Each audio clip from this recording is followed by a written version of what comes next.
This is called, yeah, I should probably make a video. You're watching my favorite YouTube channel and I haven't posted in 3-4 days. Shouldn't do that. Should be consistent. I have a lot of things to say. James Gunn is exploding slowly. He's actually making news stories week after week after week, and there's a pattern happening.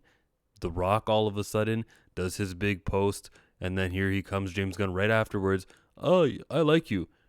It's the same thing that happened with Patty Jenkins. She did a little post, and then he goes, I can attest you've been professional. Henry Cavill had his big post, and he immediately handled it. That's all this is. This is just public relations, like week by week. I think Jason Momoa might have been the first guy. Oh, thanks, James Gunn. I love you.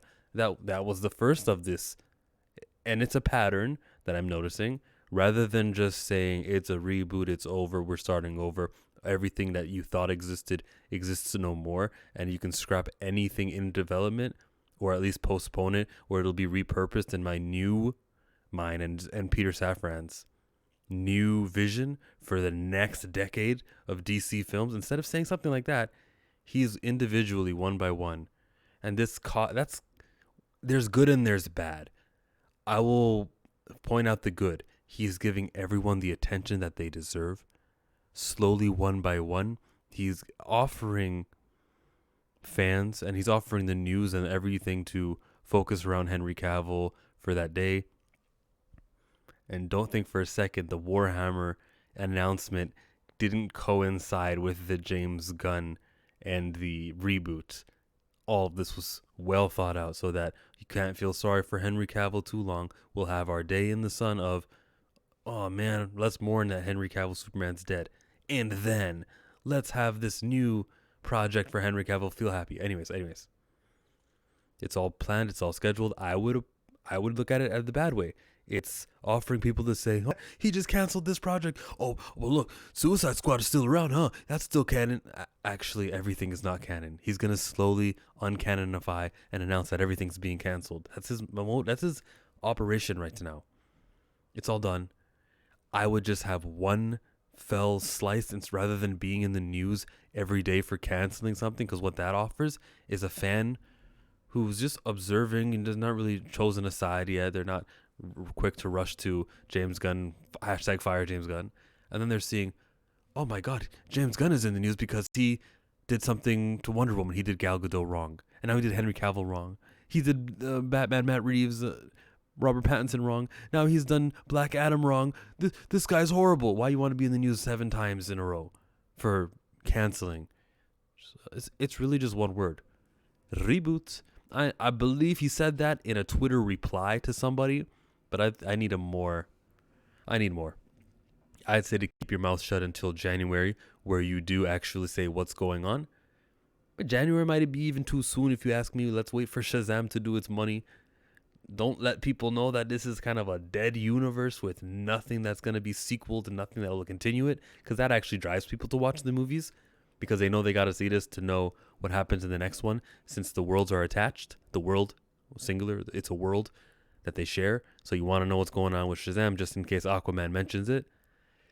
DC has a problem of things connecting, and that never happens. I think the most we got in Harley Quinn for her from her Birds of Prey to the Suicide Squad was something like a passing mention.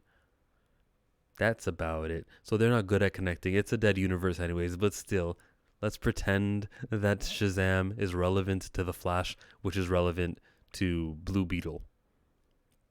Okay, DC talk over. You know the Black Panther? This cover right here. Whew. How could something so bad look so good?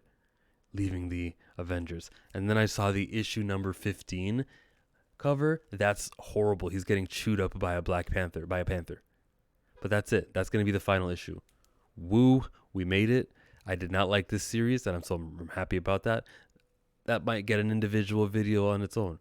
What is the other news story? Is there a Star Wars story? Tales of the Jedi is going to come out on Wednesdays. Mandalorian is going to come out on Wednesday. So that would be March 1st, 8th, and what's the next number? 15. They're going to have a crossover of both of those shows coming out at once. Lucasfilm, as the people who changed the release day of one of your shows, not Obi-Wan. Which show did you change the release day of? I forget. but it was in response to a Marvel thing where Marvel could have their day and Star Wars can have their day. Whichever show that it was, and I apologize, I don't remember it was, they did the correct decision by moving the day. You should allow your show to have its spotlight. Why have your audience, so that's me who creates content covering Star Wars, as well as the other major articles and major YouTubers, why have us be talking about The Mandalorian only and not give Bad Batch a deserved attention? It is a mistake to have the same day being released two Star Wars things. There's 52 weeks in a year, and there's 7 days in a week. Make one on Wednesday, make one a Thursday release. Don't make people have to choose, bro. It's just a dumb decision, and I cannot believe the same guys who structured things so that they would not have a Marvel and a Lucasfilm release. How could still think that the correct thing to do is have 3 weeks of Tales of the Jedi when ending and Mandalorian beginning? Madness. And that might be the last topic. That's the video. Thanks for tuning in. 6 minutes and 20 seconds.